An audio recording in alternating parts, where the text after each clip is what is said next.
Hello students, good morning.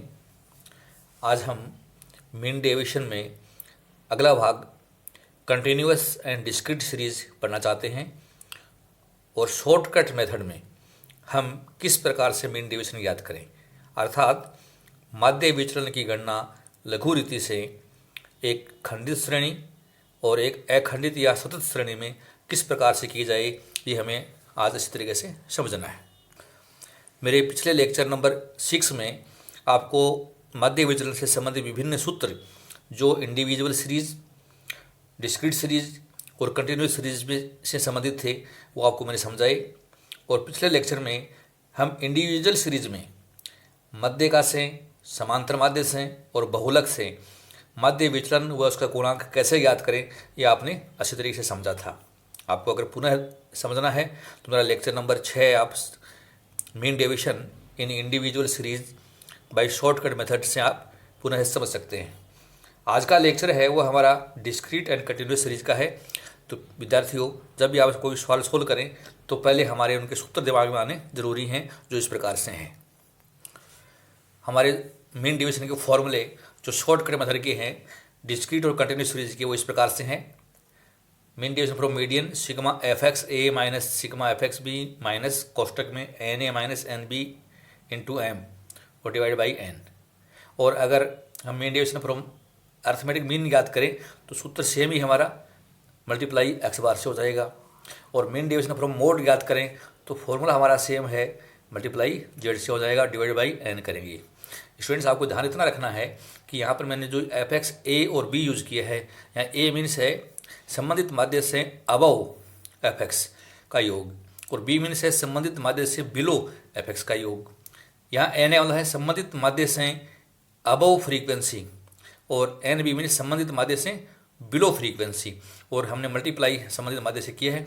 तो इन सूत्रों के आधार पर हम डिस्क्रीट और कंटिन्यूस सीरीज में मीन डेविएशन की गणना आसानी से कर सकते हैं। तो ये गणना कैसे करें, एक क्वेश्चन के द्वारा हम समझना चाहते हैं। एक क्वेश्चन मैंने आपके सामने रखा है, calculate mean deviation and it's coefficient from mean, अर्थात समांतर माध्य से आपको माध्य विचलन और उसके गुणांक की गणना करनी है। आपको ये भी कह सकता है कि मध्य का से माध्य विचलन उसके गुणांक की गणना करनी है। आपको ये भी कह सकते हैं कि बहुलक से माध्य विचलन व उसके गुणांक की गणना करनी है। तो प्रिय विद्यार्थियों, आपको जैसा कहे वैसे हल करना है, लेकिन कुछ भी नहीं कहे और मीन डेविएशन याद करना हो तो हमें याद रखना मध्य का से ही याद करना है, अन्य माध्य हम यूज में नहीं लेंगे। लेकिन इस क्वेश्चन में मैंने आपसे कहा है कि समांतर माध्य से माध्य विचलन की गणना करनी है। तो पहले आपको समांतर माध्य निकालना होगा, उसके पश्चात माध्य विचलन निकलेगा और उसके पश्चात माध्य विचलन गुणांक की गणना आप कर सकते हो। क्वेश्चन इस प्रकार से है, मार्क्स लेस देन 80, 70, 60, 50, 40, 30, 20 एंड 10 और नंबर ऑफ स्टूडेंट्स 100, 90, 80, 60, 32, 20, 13 एंड 5। आप देख रहे हैं स्टूडेंट्स, हमारा क्वेश्चन जो है ये मोर देन में है। मोर देन मीन्स ये एक कंटिन्यूअस सीरीज है।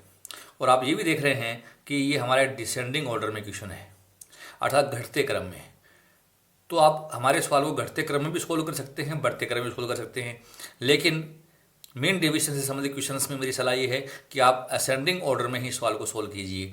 तो इस कंटिन्यूस सीरीज के क्वेश्चन को पहले आपको व्यवस्थित करना है आरोही क्रम में, अर्थात असेंडिंग ऑर्डर में। उसके पश्चात समांतर माध्य ज्ञात करना है और फिर mean deviation and it's coefficient ज्ञात करना है। तो ये गणना कैसे करें, ये हम अच्छी तरीके से आज समझना चाहते हैं। ये काम करने के लिए हमें एक टेबल बनानी होगी, जिसका हेडिंग दे दिया मैंने, कंप्यूटेशन ऑफ मीन डेविएशन। ये मीन डेविएशन का सिंबल है।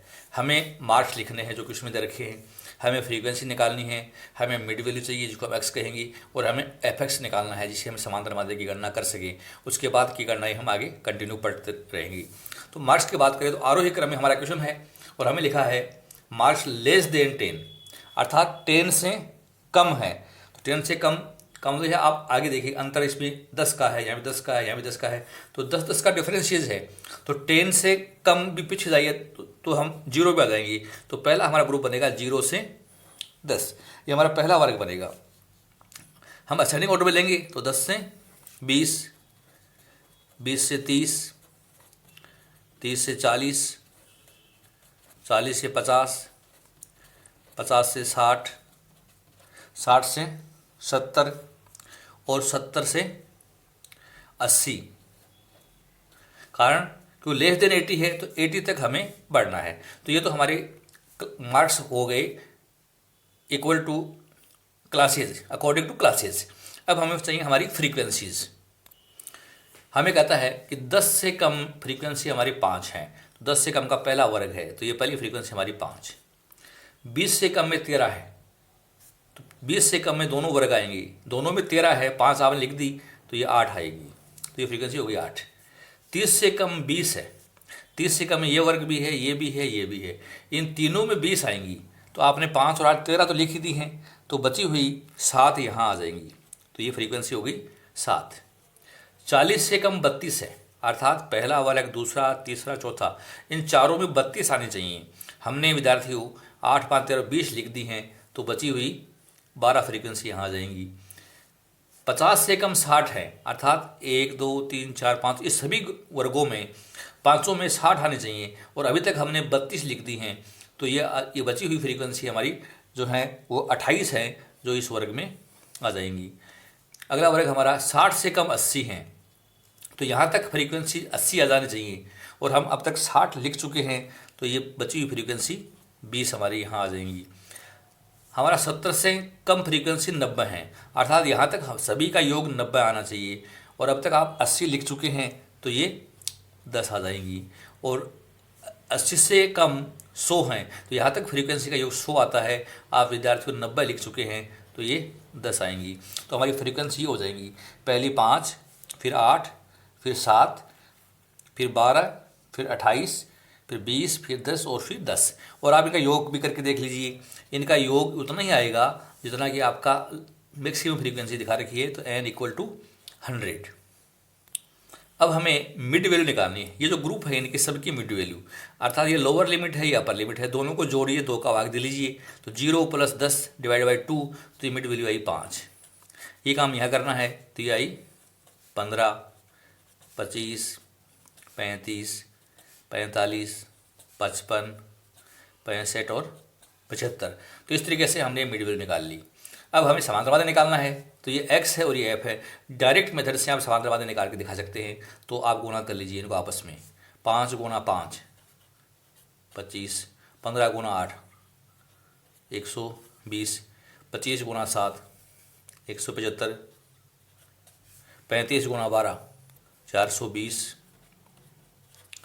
28 × 45 1260 है। 20 × 55 ये 1100 आ गया। 65 × 10 650 आया। 75 × 10 750 आया। हमें इनका योग करना है, तो हमने इनका योग किया, तो योग आता है 4500। हम इसको सिग्मा fx कहेंगे।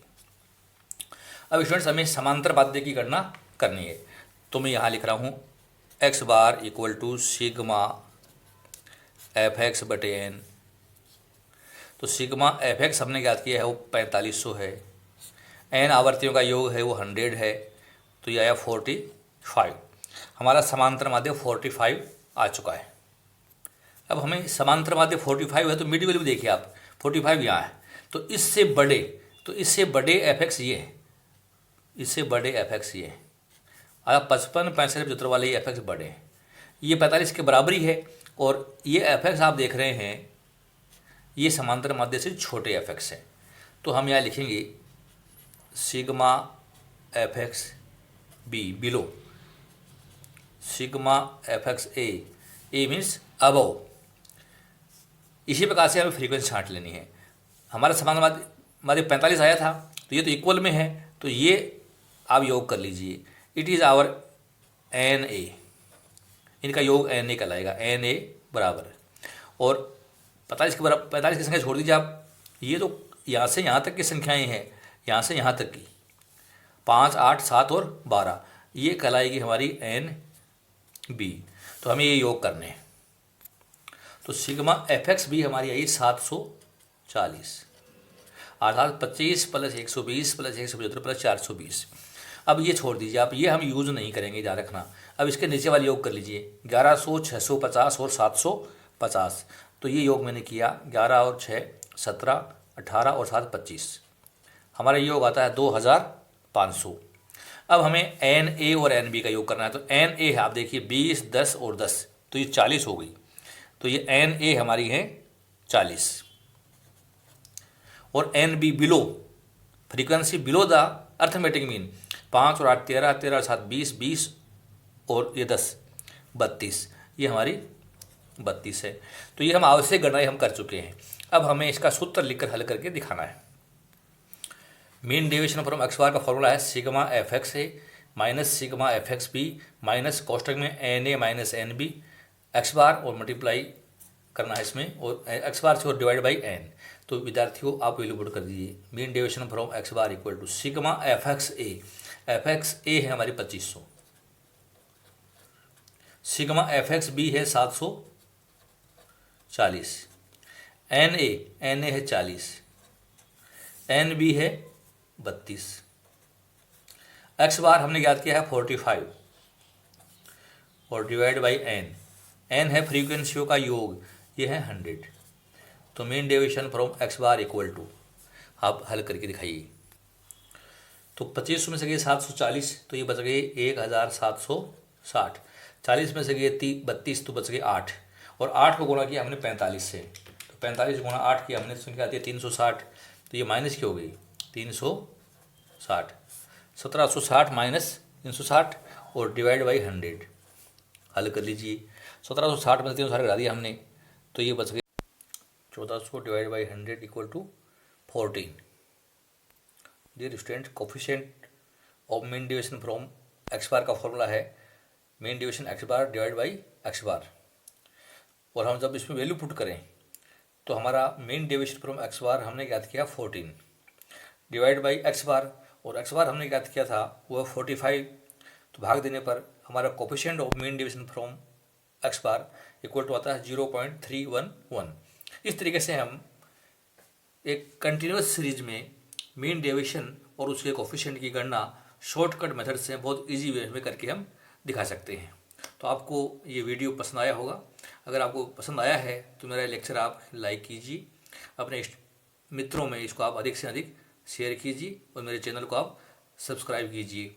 आज के 7 के लेक्चर तक आपको मीन डेविएशन मैंने कंप्लीट करवा दिया है। अब आगामी जो मेरे लेक्चर होंगे पार्ट 8, 9, 10, इनमें हम स्टैंडर्ड डेविएशन पढ़ेंगे, जो एक डिस्पर्शन का सबसे महत्वपूर्ण माप माना जाता है। तो प्रिय विद्यार्थियों, मेरा चैनल निरंतर आप वॉच करते रहिए, और मेरे वीडियोज जो हैं वो आप देखते रहिए। आपने आज का लेक्चर ध्यान से सुना, थैंक यू सो मच।